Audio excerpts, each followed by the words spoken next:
Hello, everyone. Welcome to Shannon Q. I believe we are live. If we are, let me know in the chat.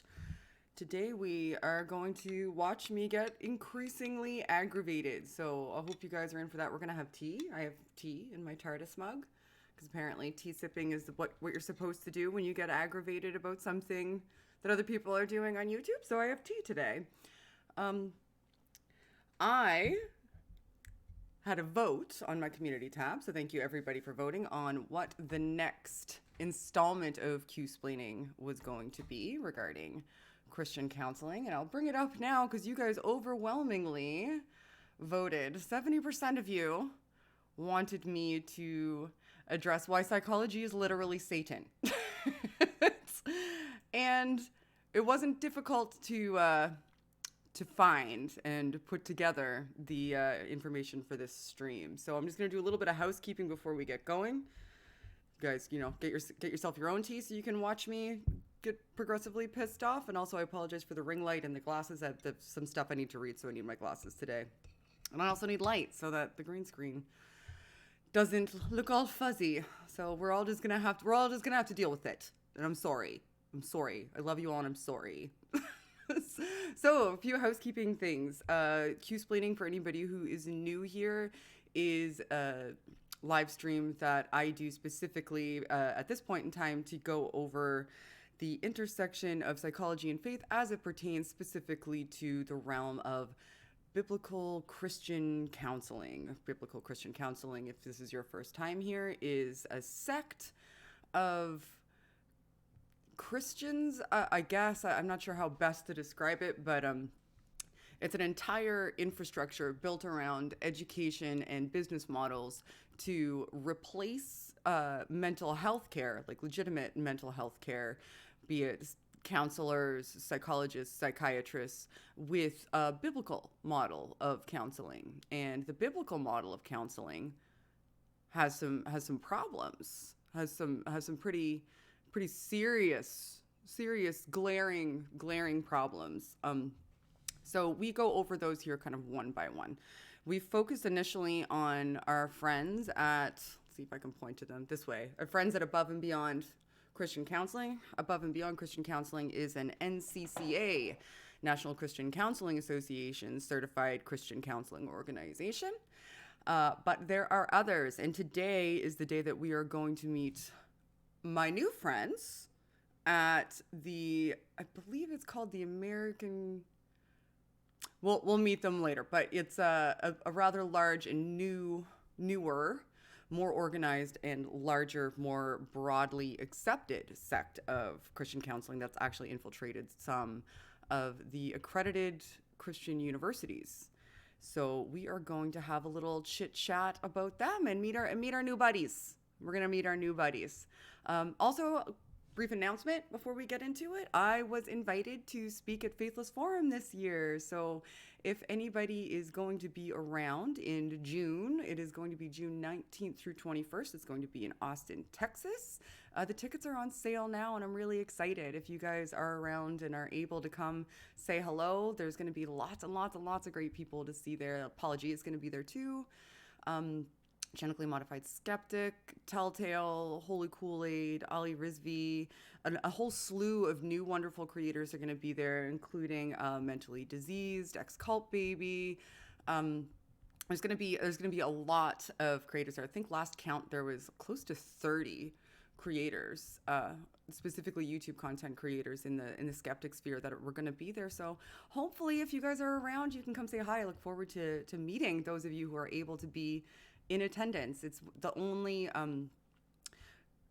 conference that's run by YouTubers, specifically for YouTubers in the skeptic sphere, and it's very, very unique. It's very interactive, and it's got a heavy focus on the content creators that are there being able to engage with and interact with audience members and also fledgling creators to kind of help them bolster their channels. So if you're around, come say hi. I'm excited to meet you, and if you can't come, then say hi here. All right, so that's all the housekeeping out of the way.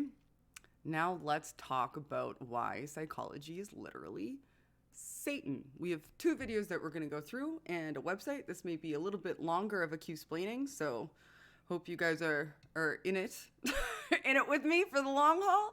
Usually these go about an hour. This one will probably go a little bit longer because there's 2 brief videos to watch, and I've got lots and lots to say on this subject. So here's an overview. This is entirely speculative, for the record. This is just what I'm inferring based on the massive amount of masochistic research that I do on this particular topic. It would appear that the Christian counseling fields vilify psychology outright for a couple of reasons. One of those reasons is that psychology helps people cope with problems in an effective manner, which removes the ability for behavioral control from these particular sects of Christian groups. If they can't use the Bible and their group to force people to adhere to their desired behavioral outcomes, then they lose control and potentially lose a member, and that could have a cascading effect. The second reason is that once somebody is introduced, even if it's not just through therapy, even if it's just through education, to some of the concepts of psychology and psychiatry and counseling, you start to become a little bit more familiar with the functioning of the mind and the brain. And once you become more familiar with the functioning of the mind and the brain, it starts to raise some pretty serious questions regarding the tenets of your faith. So if, for example, you believe, like I believed when I was a Christian, in a non-corporeal soul that exists outside of you, that interacts with you in some fashion, but ultimately is you, that's just manifested through the physical body, and you start coming to some realizations about neuroanatomy and how that operates and changes your personality, it raises some pretty serious questions that are difficult to answer or nigh unanswerable to my knowledge thus far, or at least to my satisfaction when it comes to me asking these questions.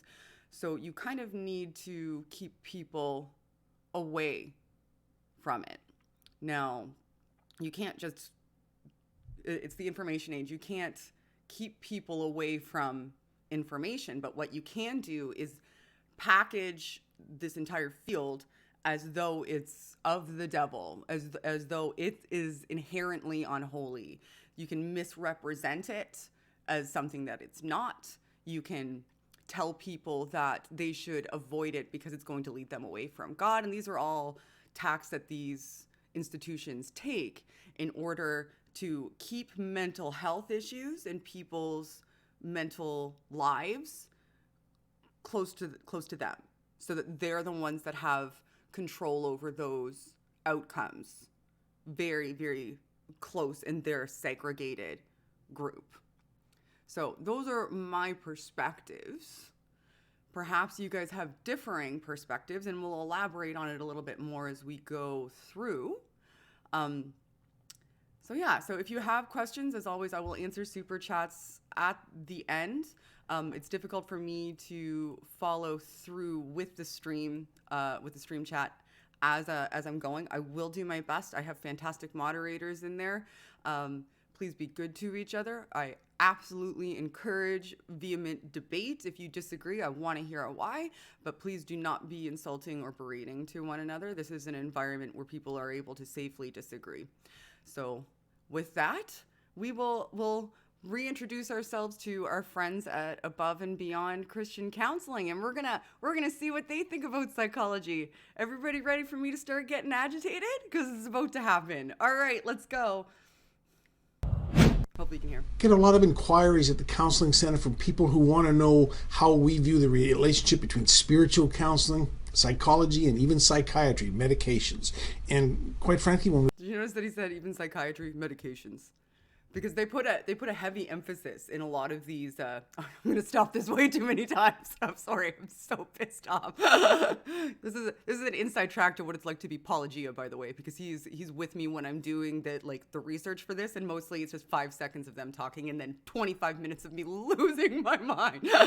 So notice that they mentioned This is Donald Ibbotson, by the way. He runs Above and Beyond Christian Counseling. I refuse to call him doctor, even though he thinks he is. He's not a doctor.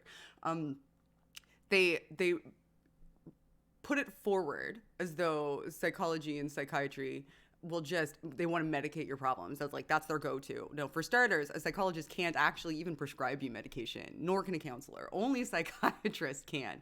It's just not something that they're legally capable of doing. But they conflate all three of the fields, even though those fields are very, very different, under one umbrella, the mental health umbrella. And they generally refer to it as psychology because they all touch on psychology and are founded in psychology, but they don't differentiate the fields. So you will notice that, keep an ear out for it, not just through this stream, but as you're introduced to Christians who are talking about this field, or religious people in general, specifically the Christian counselors who are talking about this field, a lot of them will say, well, they just want to medicate you. They just want to medicate you. It's all about pharmaceuticals. It's not, but that's a narrative that you'll see widely distributed through these propaganda mills. We give our answer. Sometimes they're not too happy with that, and maybe they don't even make an appointment. But I wanted to try to lay that out in this video. The term psychology, let's start with that, comes from the Greek word psyche. Fascinating. Psyche was the Greek goddess of the soul. So, for us... They all do this. They go to the derivation of the word, the etymology of the word psychology.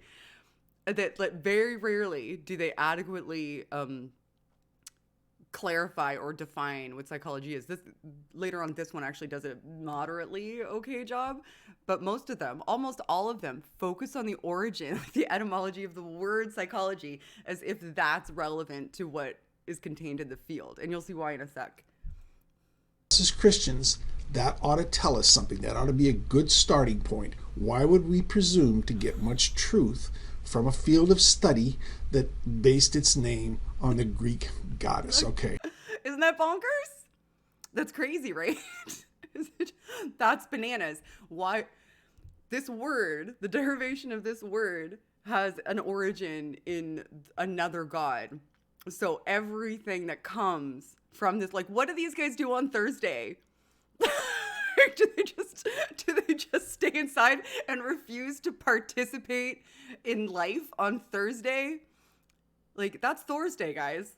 You can't do anything on Thursday. It's not relevant. But they're presenting this in order to put it in your head that it's ungodly. They need to couch it in ungodliness. So this is their first step. It's the field itself is named after a god, a different god, not our God, not Yahweh, not Yeshua, not Jehovah, not our God, a different God. You can't trust it because it's derived from different gods. It's bonkers, but that's what they're doing. They're attempting to get you to affiliate the entire field with ungodliness so that you'll avoid it out of fear of repercussion. So, all right, we'll keep going. Sorry, it's going to be a rage spiral. I warned you. You guys asked for this, by the way. So I'm sorry, but also not sorry. Hashtag sorry, not sorry. Let's look at the definition of the term psychology. Psychology is the study of the mind and behavior. The discipline embraces all aspects, and that's italicized, of the human experience, from the functions of the brain to the actions of nations, from child development to care for the aged. Do you see the very broad brush, secular view of that? The study of the mind and behavior for all aspects. No, they're going to hold issue with all aspects because they see this as omitting God. So that's why all is italicized. They're not very good at explaining things, but that's why all is italicized. So that they can point out to their Christian viewers that psychology is essentially a lie because it says that it studies all aspects. However, it can't conceivably study God, and God is an aspect of you. And since God is an aspect of you, and arguably the most important aspect of you, your relationship with God and the Holy Spirit that lives inside of you, psychology can't actually address your problems because psychology can't address or understand the Holy Spirit residing within you. So they'll push this definition out because they'll see it as not valid, because the word all can't possibly apply to their perspective of what constitutes a human. Christians and with the Bible, we should have a different perspective. And so I want to coach that term even in view in terms of the word Christian psychology, because sometimes you'll use that term used. What is and what about Christian psychology? Let's apply that term, if you like, beginning with the nature of man as it's defined in the Bible. So I'm going to quickly differentiate here, because he's saying Christian psychology. And this is something that gets convoluted and confused here. So there's psychology as a field, and then there's multiple ways to utilize components of that field. So psychology itself is incredibly broad. Like, I studied cognition, for example. There's behaviorists, there's people that are clinicians, there's environmental psychologists, there's evolutionary psychologists, there's a multitude of fields, and all of the information that is gathered from the research components of those independent fields is utilized in multiple subfields, like either clinical or industrial organizational. Like, there's real life applications that can be used in multiple sects of society. Now, one of the fields that's kind of popped up is Christian psychology. Now, it's not like these guys. It's not like these biblical counselors. These are people that actually have degrees in psychology and study the field, but are looking for ways that psychological, like legitimate psychological research principles can be, I guess, comported to or utilized within a Christian framework to specifically help Christians while retaining their faith. Now, I haven't looked deeply into it, so I don't know if that's problematic or not, but my instinct is, if it's good psychology and they're working to help the people, just help them within their existing paradigm, I just don't hold an issue with it. It shouldn't be a psychologist's goal to deconvert or convert anybody. It shouldn't even necessarily be their goal to retain a person's faith, but somebody's faith going into a therapy session is something that's of paramount consideration. Like, you need to be able to contextualize that person's life and perspectives in order to figure out how best to help them. So I don't know if innately I have a problem with it. Like I said, I'd need to look into it further. But these guys do. because these Christians are using real legitimate psychology, and they have you just can't do that, because psychology is Satan. It comes from a different God than your God, and also you should come to us and give us your money, because we're the only ones who can do this effectively, because we're doing it on behalf of God. These guys are doing it on behalf of secular humanism, and, you know, they're worldly. You can't bring worldly aspects into your mental health, because your mental health belongs to the church. This is a graph, a diagram of you, by the way. This is what constitutes you guys. The spirit's in the middle, and then there's your soul wrapped around the spirit, and then your body's wrapped around that. So you're the Holy Spirit, and then your soul, and then your body's wrapped around it. And the little oranges with the horns, those are demons that can get in you. So, and this is the NCCA, guys. We'll get onto the slightly less crazy people later. People critique me often. They're like, "Well, you just focus on the crazy ones." Like, oh, we're getting there. We're getting there. Don't you worry. The Bible says that we are a triune being. We have a body, we have a soul, we have a spirit. And we understand, even within the mind, there's elements of the will, there's the subconscious mind, the conscious mind, and the unconscious mind. And, you know, there's lots that can be talked about with that. But once again, we understand with the spirit that's dead to God, we get born again, we get a new spirit. Of course, when we die, our body goes back to dust, and we have the Holy Spirit that comes and lives inside of us in believers, and it's typified there. And then also off to the side, we've got some demonic spirits. We need to understand that in the Bible, we talks about the warfare, spiritual warfare. We're body, soul, and spirit, but we're in a spiritual battle. There's the Holy Spirit, and we're also demonic spirits that are seeking to kill, steal, and destroy. Yeah. So that's their mental model. Their mental model doesn't comport with reality, but that's what they build their counseling practice on, which you pay to go, get their counseling assistance. They believe in a model where demons can get in and out of you through a multitude of fashions. For anybody who watched my previous video on ungodly soul ties, that was one fashion where demons could get in. I'll cover some of the other ones later on down the line. There's a lot to get to go through. But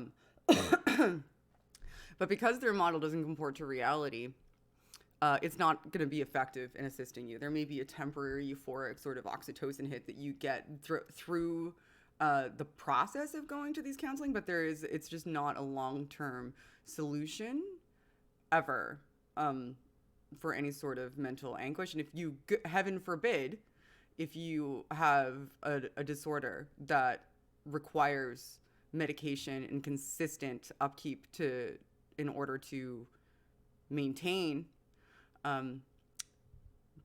you're never going to get help, and it could actually be exacerbated in this field. So, but demons and stuff, I guess. Oh, it's so frustrating. It's just really, really infuriating to me. Like, these guys have schools, they have businesses, they build all of these businesses on entirely refuting whole fields of study and science that are legitimate and are deserving of critique, like any field. There's aspects that could be improved, but are working towards a better understanding of the mental models of our internal lives and how we interact with each other based on a foundation of observable reality. And that field is getting more and more robust as time goes on.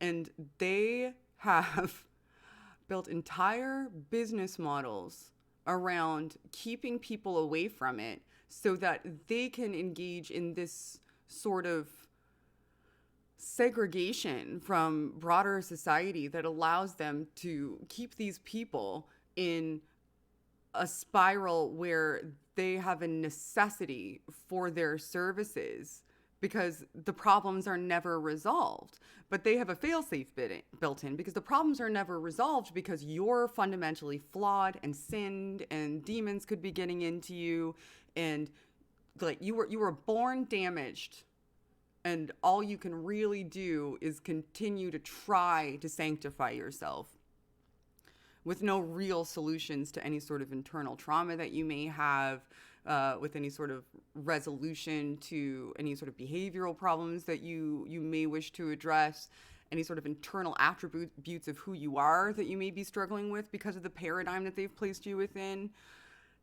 There's no solution for any of those problems. There's just there's a constant Band-Aid built on top of it that will never make you better and could potentially make you worse. And in the instances where it does make you better, it's probably just an anomaly. It's likely just by accident.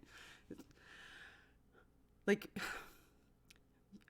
you couldn't build schools for like Christian doctors. Like, there's no such a thing as biblical physiology.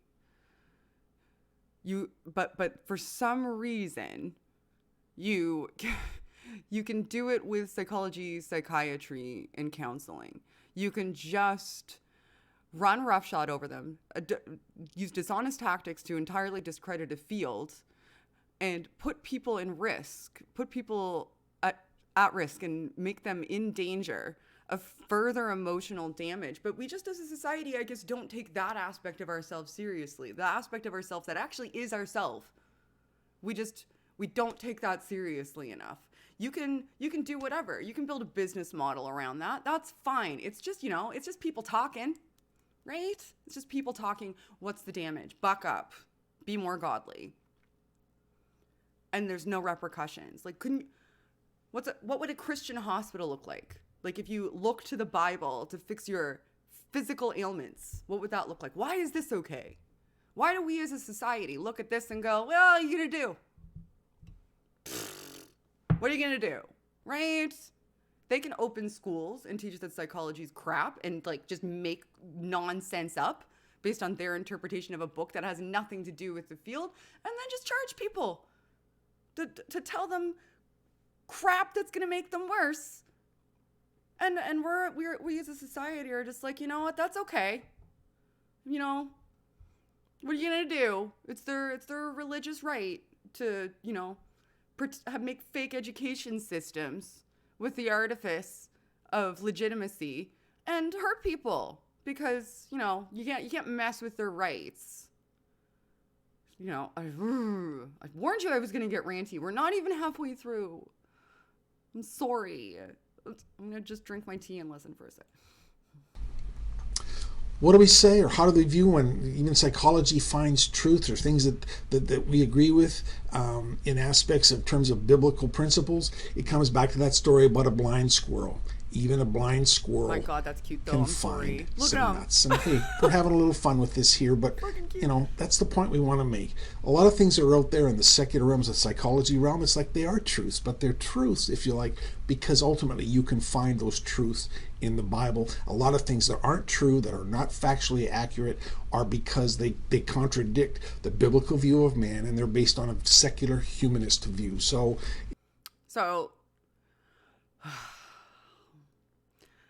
this is part of their building of a narrative construction within the minds of their followers. Like, they are not presenting anything about psychology. Like, there's no piece that they're pointing to within the field, like that, where they're saying, see, this is something that they present, and this is why we believe it's inaccurate. It's all just well poisoning.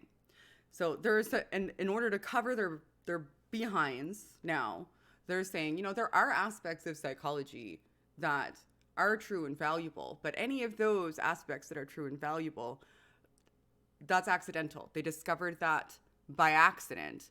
And the only reason that that's the case is because it comports with what the Bible says. And they just happened to stumble upon it like a blind squirrel. So you don't need to trust psychology. The only aspects of psychology that are good are the aspects that we already have. I'm not going to explain to you why any of it's bad. Because did anybody hear an explanation, an example, anything put forth aside from stating it's bad, relating it to a different God, showing their model of what they think a person is, and then suggesting that the only reason anything in psychology might accidentally be correct is because it already comports with their biblical worldview? What did they present? What did they refute? What aspect of psychology exactly is trash? Because they'll borrow pieces of psychology to control people, to affect behavioral outcomes. They'll pick and choose aspects of psychology and use them unethically to their own ends while bashing psychology and psychiatry and counseling, which they, like I said, hold under the same umbrella. But they'll never present a single argument from psychology, a single stance of psychology and refute it. They just generalize what it is and then attack that straw man of psychology. But man, that squirrel's pretty cute though. Like, the squirrel's adorable. Like, that's the one thing I liked about this video. I saw the squirrel and I was like, oh, I like that squirrel. All right, let's keep going. We're fine. Everybody's fine. We're all fine. There is some compatibility, but many times it's because the realm of psychology has come across biblical truths. That's a brief overview. We hope That's enough of Dawn. That is enough of Dawn. So before we go on to our new friends at the Masters University, and we introduce ourselves to the Association of Certified Biblical Counselors and see see what the more mainstream biblical counselors that are in the universities think. Do you guys have any questions thus far? I don't think I have any super chats. I do not have any super chats. I'll wait a few seconds to see if there's questions because I think there's some lag. Please tag me at Shannon Q if you have a question. Yeah. So far, I've my rage is down to about, I don't know, a 3, maybe a 4. This is me at a 3 or 4, by the way. In case anybody's wondering what I look like on the rage scale. Oh, there's a question. Intellectual iconoclasm.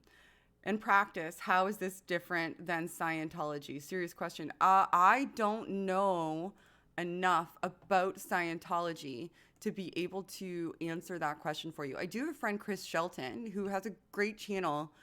He was a former Scientologist. He was in the Sea Org. He would be a good person to have a dialogue about this with. I should reach out to Chris, actually, because he would know what Scientology's standpoint on psychology is. And he and I could probably have a pretty good dialogue about why they dissuade people from and vilify psychology, because they have an entire museum, Scientologists do, dedicated to why psychology and psychiatry are garbage, and it's a fear-mongering propaganda museum. But I think with a lot of religions, it's for similar reasons. Like, they have a war waged against psychology that I didn't even realize until I started to delve into this further. And a lot of it, I think, has to do with some of the stuff that I said earlier. But once you understand how some aspects of behavioral control and manipulation tactics and groupthink work, you're more armed to fight against them cognitively, to recognize them and to be like, ooh, I don't like this. This is an uncomfortable feeling. This seems to align with some of the things that I know about attempted manipulation tactics. And if you're looking to control people, you really wouldn't want them to know a great deal about psychology. You'd want to deter them from it, right? You wouldn't want them to educate themselves or have somebody else educate them on what's being done to them. So it would behoove you to deter them from it. And it's becoming more and more apparent to me that that's happening. Like, if you are relying on people believing your nonsense in order to make a living or to maintain a church of any kind, and I'm not saying this is unilateral. There's, I'm sure, a myriad of people that would and I know for a fact there are myriads of religious people who completely accept this, understand its value, would absolutely never attempt to counsel somebody if they knew that they were out of their depth and they needed professional help, and would help refer them to appropriate mental health professionals. Like, I just know that that's a fact, but you cannot deny that this is happening. And I refuse to sit quietly because I'm afraid that people are going to think that I'm talking generally about everyone, because it's prevalent enough that there's entire freaking universities that teach this garbage as part of their courses and build in business models so that you can set up a counseling practice with the artifice of legitimacy so that people can come in and you can make money and keep funneling them into the church or retain them in the church while damaging them. And more people should be like tearing their hair out about that. If we deign to pretend that we care about each other and that it matters what our societies look like, we should all give way more shits about stuff like this. Okay, let's meet the Masters University, shall we? We're going to meet their president, John MacArthur, shortly. We're going to be playing a video about what Johnny here thinks about psychology, and spoiler alert, he's not a fan. He doesn't much care for it. So this is the Masters University. I came across the Masters University while I was doing my research. One of the places that I've been researching, mostly because I've been getting some critique that I'm which is fair. I think that I've been focusing on kind of like the low-hanging fruit when it comes to the NCCA. And their perspective on biblical counseling. Because, not all biblical counselors are that out there, Shannon. Why don't you go look at the more mainstream ones? So I did. Right. They don't necessarily believe in demons in the same fashion, but they use a lot of the same tactics. So here are our faculty. This is the Master's University. The Master's University is a university that is in California. They are a legitimate university where you can get a degree.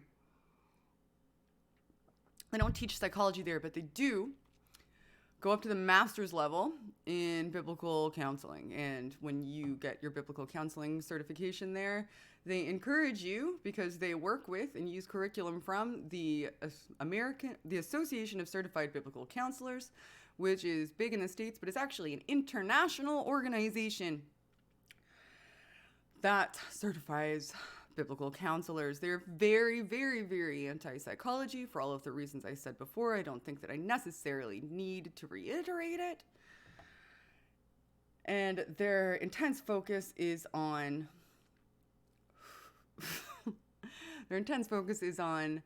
biblical roles and how they should be adhered to if you want to live a fulfilled life. Now, as a Whammons, I have some issues with some of the things that they're teaching. I'm actually working on a video right now from some of their seminars, which are all available online publicly because they have nothing to hide, because this is apparently perfectly acceptable way to exist. These courses that you take cost about $970 a class. You need 17 classes in order to get your certification over the course of 2 years. So this is equivalent to any university degree when it comes to cost. You can go in straight out of high school with a 2.75 GPA, which, fine, whatever. Like, I have no problem with their admission requirements whatsoever. It's what they teach after they admit you that I have an issue with. So they teach biblical counseling. One of their mandatory courses is actually an intro to psychology. And if we look at their faculty, not 0% of them have any background or education in psychology. So let's scroll down and go to their courses. Let's see if I can find their actual course descriptions. Here are their course descriptions. Where is our intro to psychology? Counseling and physiology is one that's amusing to me too. Let's make this bigger. Like, this course addresses a biblical view of medical issues. Biblical view of medical issues. Tell me that's not dangerous as hell. Involving biological and psychosomatic diseases. Now, if anybody doesn't know what psychosomatic means it's all in your head. You made it up. It's all in your head. They have a heavy focus on that after watching several of their seminars. Lots of things are just in your head. Just get over it. Lots of it, including abuse. A lot of that's just in your head. And illnesses. The spiritual and physical aspects of counseling will also be addressed. Where's their intro to psychology course? Because it was mandatory. Give me one sec, sorry. Theology and the psychologies. Here it is. Okay, so this course is designed to critically analyze secular and evangelical interrogationist theories of psychology and psychotherapy. Now, psychotherapy is, anyway, it doesn't matter. All right. And to recognize those theories or psychologies as part of a larger belief system. Because this is what religious people do, right? When they don't want you to recognize the reality of things that are found in the real world in the way of the sciences, they push them into the realm of a belief system, and then they're on this even keel, and you can just choose belief systems without denying reality because it's just a belief system. Perhaps logically derived from erroneous starting points. It's a university. You can get a business degree here too, by the way, and they have a science faculty. It's an accredited university in California. This course will probe the anthropological presuppositions of treatment theory and seek to bring a thoroughly biblical critique of their foundational assumptions, as well as their methodology. Issues like theories of the subconscious, psychoanalytic approaches to personality, establishing norms, psychological testing, making the distinction between normal and abnormal. I'm desperately trying to find this course, though. I actually tweeted, for anybody who follows me on Twitter, one, I'm sorry, you shouldn't. My Twitter's a mess. But if you did follow me, you do follow me on Twitter. When I came across this, I actually tweeted the masters directly because it infuriated me so much. Because I went in and looked at their faculty, and the entire faculty, not one of them has even a tangential background in the field of psychology. All of them have theological backgrounds, of course. What are they teaching in this psychology course? On what basis are they critiquing the foundations of psychology if none of them even have like a tenuous grasp on what psychology even fucking is? This entire course exists just to arm you with counter psychology apologetics. That's what this course is.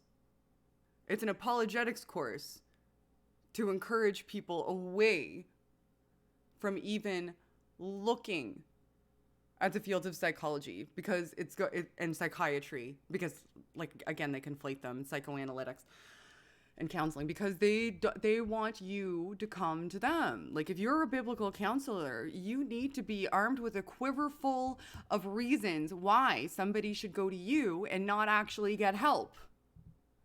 So they teach you how to do it. They arm you with the information that you need to make an effective propaganda case against actual psychology, psychiatry, and counseling, so that they can deter people from getting real help, keep them close, and force them to be reliant upon them for the help that they desperately need. All legal, actual university. Actual university. And there's tons of them. I'm getting like, this stuff legitimately makes me want to cry. Because how is it okay, right? This is the ACBC. Feel free to look them up. Heath Lambert used to be the president of this organization. I don't know if he is anymore. He's a treat. If you can find any of his speeches, they're delightful. The next video that I'm going to be doing is actually on this lovely gentleman, John Street. He gives a master's level seminar that they were kind enough to put online for me on abuse. He's the head of their department. And you guys aren't going to like it. I didn't like it.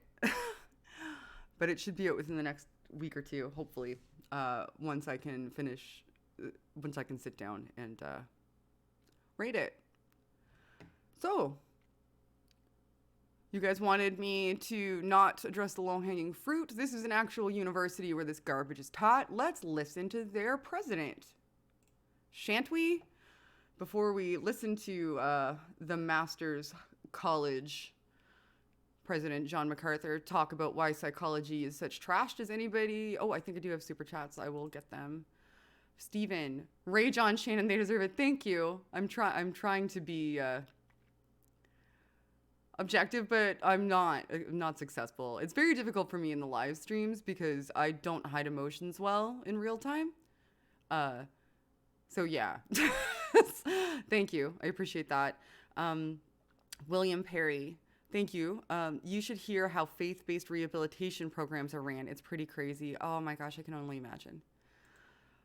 One bite at a time for me. I'm about 80% through a 4-hour seminar on how to deal with abuse that opens with a definition of what abuse isn't and never actually defines abuse. And everybody can guess what abuse isn't. It's mental abuse.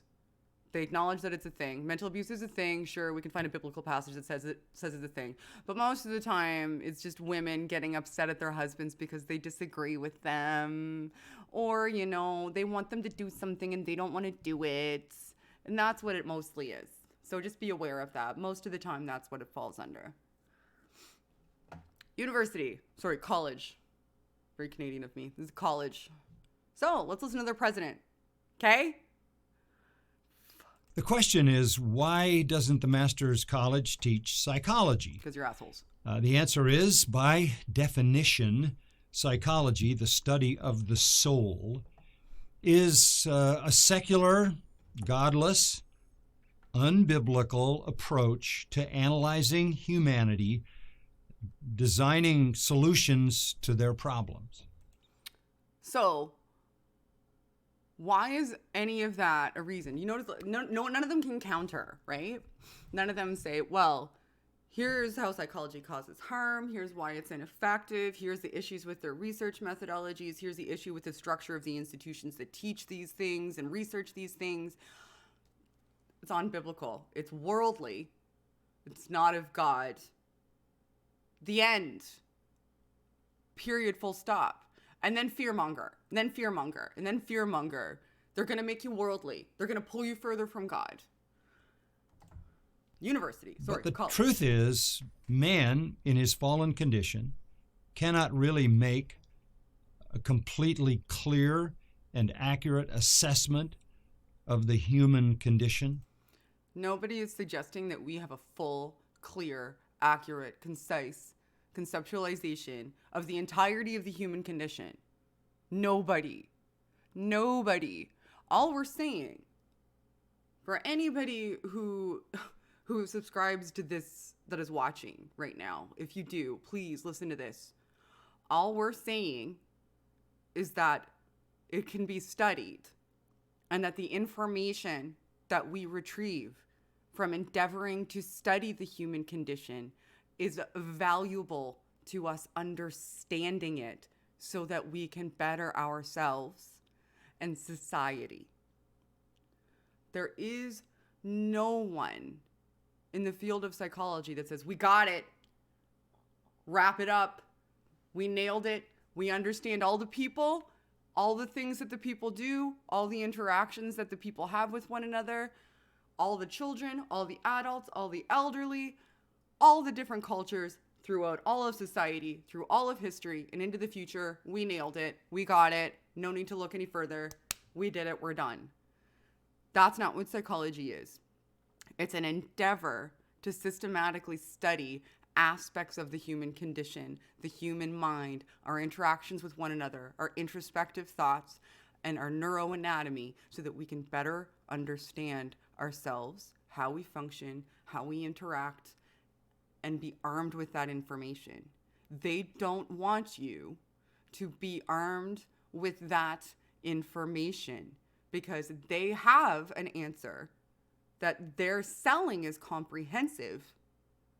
And if you look away, you'll realize they're lying to you. And they want to sell it to you. They make money off you being afraid of people like me. I'm giving you this for free. I don't want your money.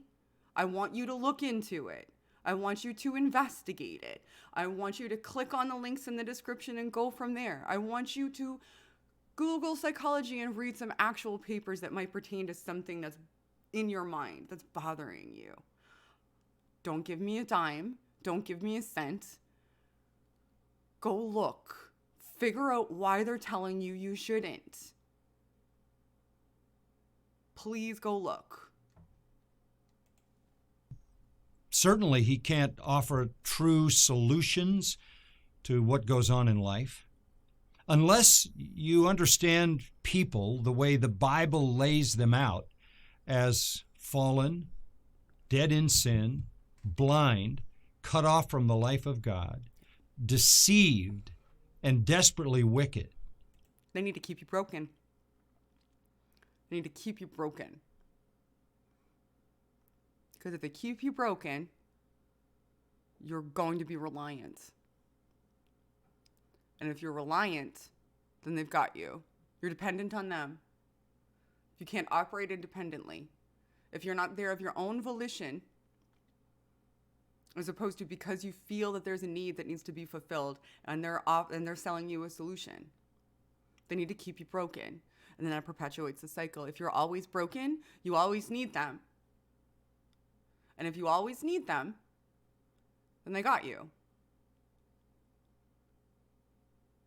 What's their prerogative to help you? You can't get to the solution. But human psychology doesn't see man that way. Human psychology, because it's simply a reflection of the pride of man's fallen heart, overestimates man's capability, man's value, man's goodness, consequently never really gets to the problem.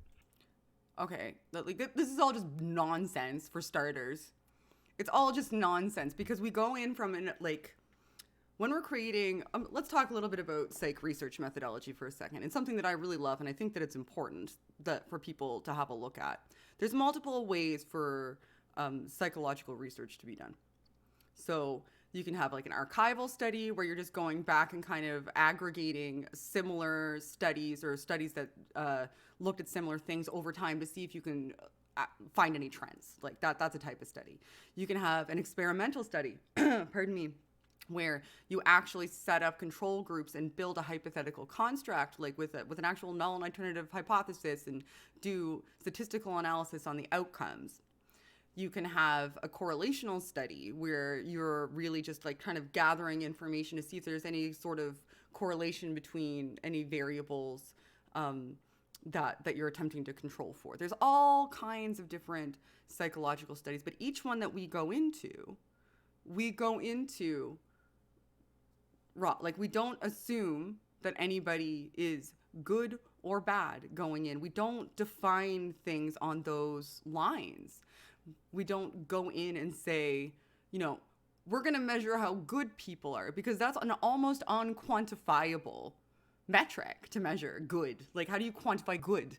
We're saying that we're going to expect, given controlling for X variable, we may expect Y outcome if this hypothetical construct that we're proposing is to be the case. The hypothetical construct being that there's a relation between X variable and Y outcome. Like, we're gonna expect to see it if we can control for this variable between the 2, 3, 4, whatever groups. That's not an assessment qualitatively on what type of person somebody is. We're measuring outcomes and that we do or don't see in these experimental studies based on control of scenarios between a multitude of groups. So this is a complete misrepresentation. We don't go in going, people are good, and we assume they're good and they're not broken, and generally people we're not hippies, we're researchers. I'm enjoying his dumb pause face for a second. And oh, by the way, as far as psychiatry goes, for many years since Freud kind of invented that, all kinds of counseling therapy techniques were tried, and they just kept falling by the wayside until finally psychiatrists today basically give people pills. Called it. Told ya. Sorry, it's on this side. Right? First off, psychoanalytics is still a field. It's totally still a field. Freudian psychoanalytics has been nuanced, and I don't subscribe to it, but it is still a field. Hasn't fallen by the wayside, still utilized. Quite a bit. There's PhDs in psychoanalytics. Not a personal fan. Field exists. There's all kinds. He's right to a certain degree, and every lie needs a kernel of truth, right? So to a certain degree, he is right. Psychology and psychiatry are relatively new fields. Like, when you look at the entirety of human history and the scientific endeavor, so we've only really been focusing on the ethics surrounding psychology and psychiatry and counseling. I'll just keep saying psychology. For maybe 100 years, potentially less, and figuring out how to quantify and effectively measure and research the entirety of the human condition is a difficult thing to do. But we're getting there, especially now that we have the ability to really kind of understand how our cortical structures and our neuroanatomy affect things and the electrical signals in our brains, and we have the technology to measure those as well. But in the past, like, there was some archaic and horrible things. Like, there was people were lobotomized, for example, as a cure to something. That's not, there was some horrific things that were done in the past, but the field itself has moved past it. Freud is not somebody that's ascribed to in his purest form either. Even the psychoanalytic fields that exist today they've mutated and been refined to a degree that they're nearly unrecognizable should Freud drop from the sky and look at them today. They're just kind of based on the same sort of underlying principles that, there's a subconscious mind that is housing components of you that you don't readily have access to unless you engage in like concentrated focusing activities, and most of it relates to your childhood. That's a bastardized summarization, but yeah, so they still exist in that fashion, but it's changed throughout time. And again, they say they just want to give you drugs. Guys, they just want to give you drugs. And he's talking about psychology here. To the title of the video is Psychology. Note how they conflate all of them. And as I mentioned before, psychologists can't prescribe you drugs. They can't. And psychiatrists are not inherently Freudian. They're medical doctors. They can, and if they're doing a good job, it most assuredly should not be their first line. Most assuredly should not be their first line. Unfortunately, for some it is. I'm not saying that everybody who is a psychologist, psychiatrist, or counselor is going to get it right and is going to do a good job. But that doesn't mean that you can discount an entire field just because there's some people that aren't good at their job. Deep breaths. We're almost done. We're almost done. Is everybody in the chat doing okay? We're doing okay. I'm getting hot because I'm more...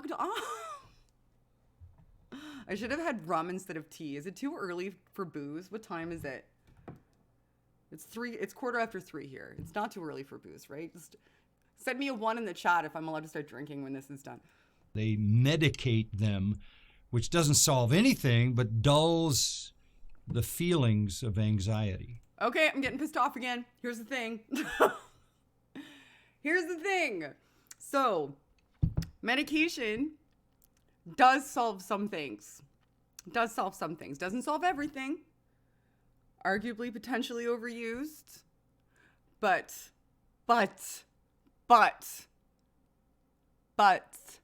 it does solve many things. For example, if you're a schizophrenic, you should take your medication. You should take your antipsychotics, or you will harm yourself or someone else. You get to a point when you have schizophrenia. I see lots of ones. Thanks, guys.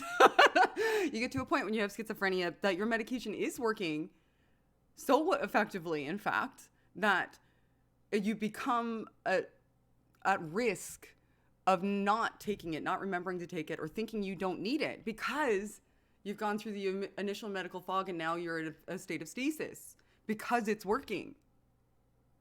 And if you go off of it, you go on a backward slide down into your mental illness because your antipsychotics are no longer in your system.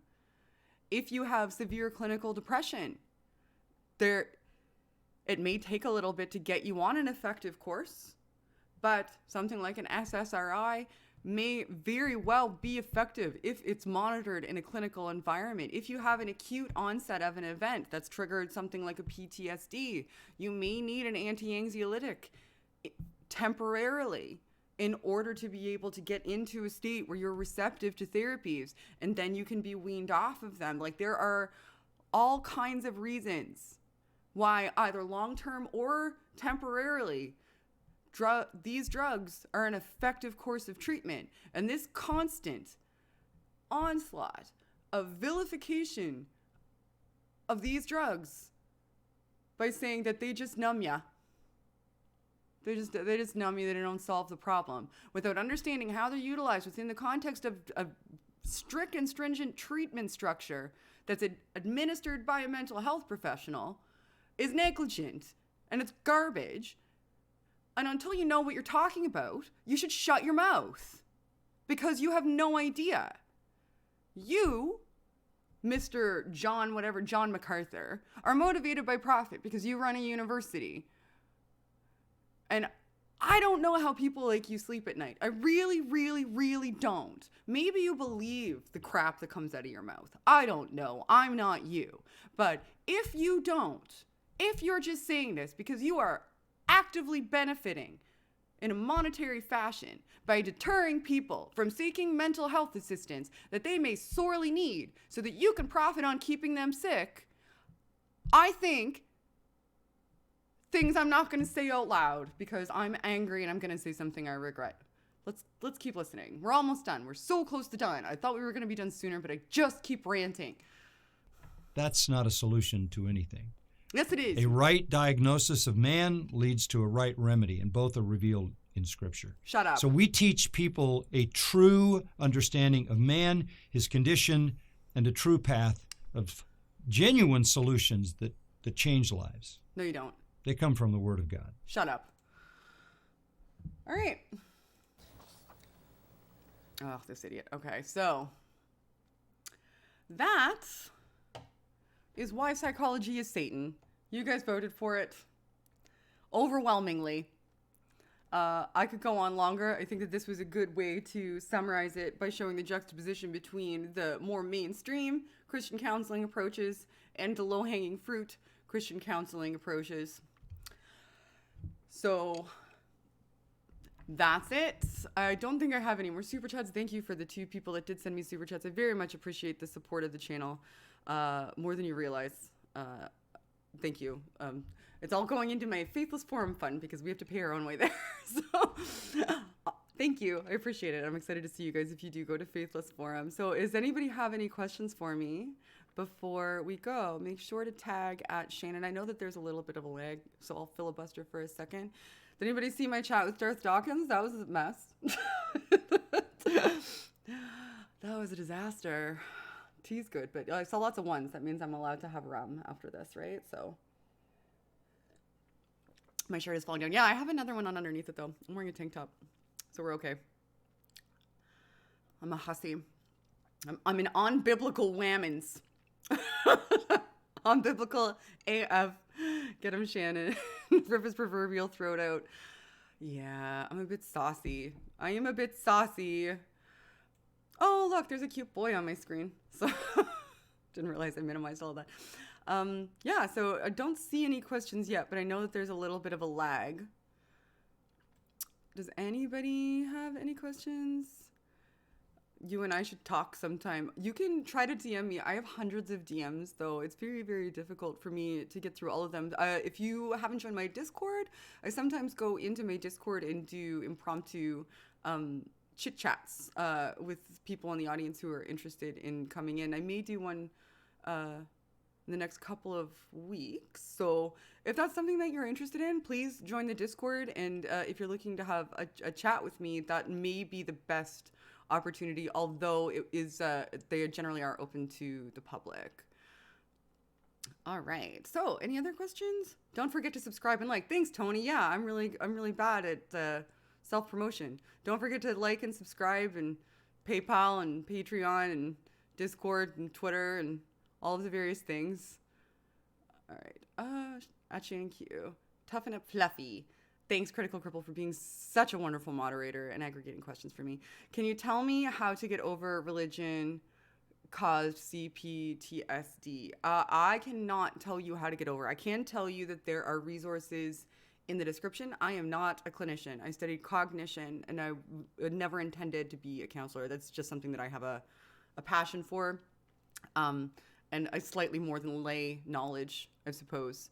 And want to utilize the, I guess, kind of unique skill set that I have with the background I have in psychology to present to the public in, I guess, not more informed. That sounds like an awful way to say it, but with utilizing my field of expertise in order to present. But I can't. It would be negligent for me to attempt to advise somebody on a counseling scenario, because I am not educated as a counselor. That would make me no better than these people.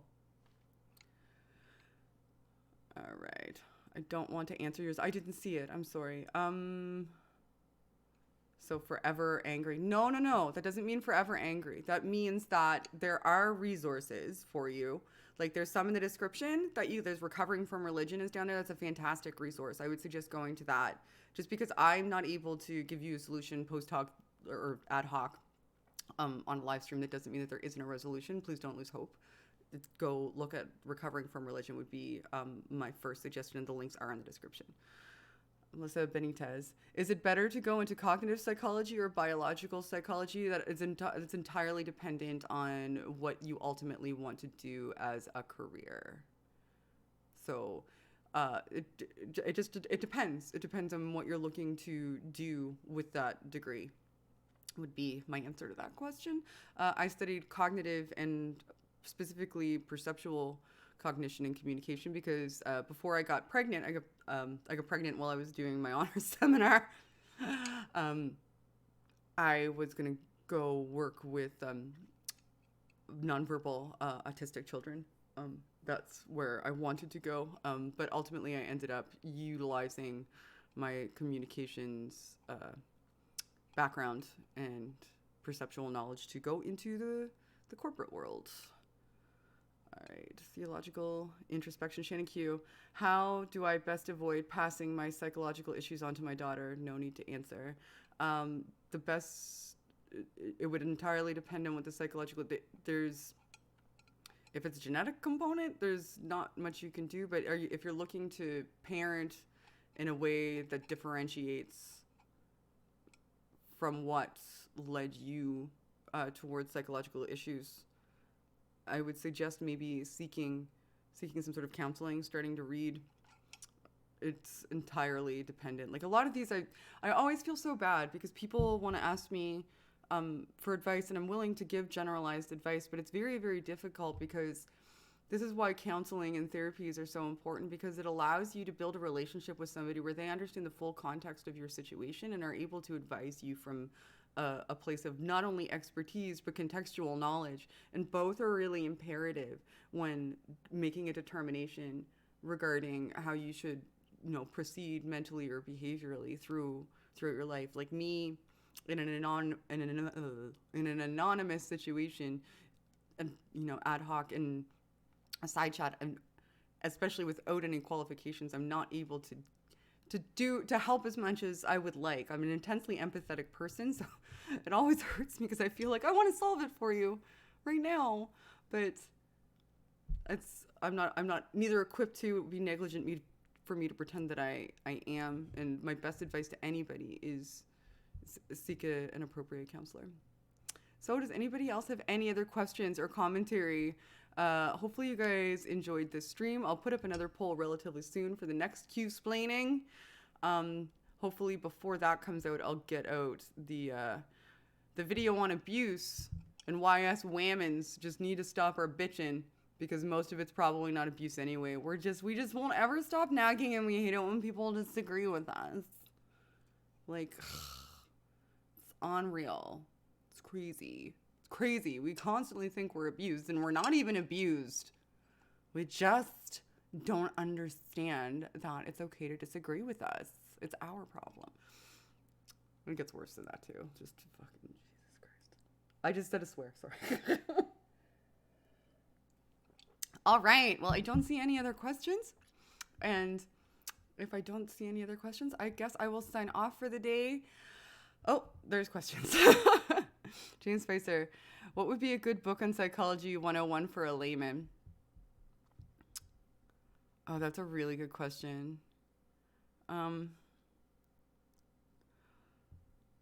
Gosh. It's really difficult because it depends on what aspect of psychology you find interesting. Like if you want just any sort of course book on the history of psychology is a good place to start, especially if you're looking to kind of understand the foundations of psychology, because it goes all the way back to Aristotelian logic, right? There's a huge foundation in psychology. So it's anything that gives you the history of psychology is a good starting point, because it'll bring you through the progression of the field to give you like all the way up to like Piaget and Skinner and like all of the bigger names that you don't hear as much. It would be like people hear a lot about like Freud, and who else did they bring up? Jung, who's more of a sociologist, but early on. But you don't hear a lot about people who developed a lot of cognitive theories. Like Piaget is a good anything by Piaget is a good place to start, because he's kind of as if you like cognition, it's a good place to start. All right. When is your stream with Richard Madsen? Tonight at I think 8 p.m. Eastern. Yeah, I'm gonna have a chit chat with Richard about the soul. All right. Okay. Well, I have a fancy end screen now, so I'm going to use it. I don't have music yet, so you guys just get to hear me fumble around in the background while I put it up. Because I'm a professional YouTuber, and who's super serious and very important. Thank you all so much for coming today. I always appreciate your support, and as always, help elevate the discourse.